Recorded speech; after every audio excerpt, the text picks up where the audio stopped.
Hi, this is Joe from Weston, Florida, my very first webcam posting. Last December, my children gave me a smartphone, and I've been using it in waiting situations at the doctor's office, in lines, to do things like look up Facebook or play chess. This past Veterans Day, 11/11/11, I decided to try and do something a little bit more meaningful with the collective tidbits of time. So I decided to rememorize the Gettysburg Address.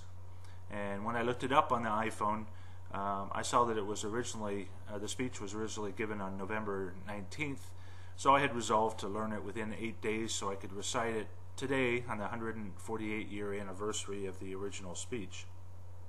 And I said rememorize because I did memorize it the first time back in 7th grade, not in history class, but in a music class.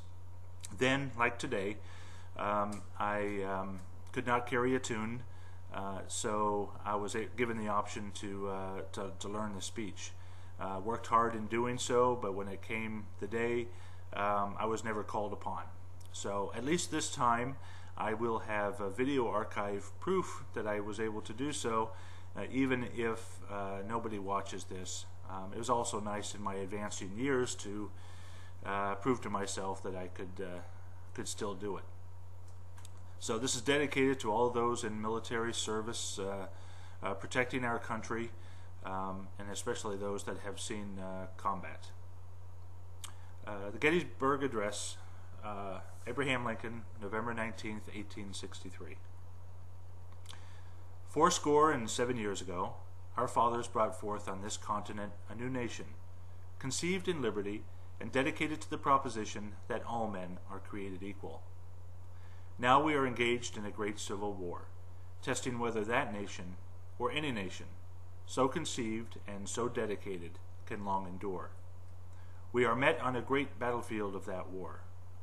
We have come to dedicate a portion of that field as a final resting place for those who here gave their lives that that nation might live. It is altogether fitting and proper that we should do this. But in a larger sense, we cannot dedicate, we cannot consecrate, we cannot hallow this ground. The brave men, living and dead, who struggled here, have consecrated it far above our poor power to add or detract. The world will little note, nor long remember, what we say here, but it can never forget what they did here. It is for us, the living, rather, to be dedicated here to the unfinished work which those who fought here have thus far so nobly advanced. It is rather for us to be here dedicated to the great task remaining before us, that from these honored dead we take increased devotion to that cause for which they gave the last full measure of devotion. That we here highly resolve that these dead shall not have died in vain, that this nation, under God, shall have a new birth of freedom, and that government of the people, by the people, for the people, shall not perish from the earth.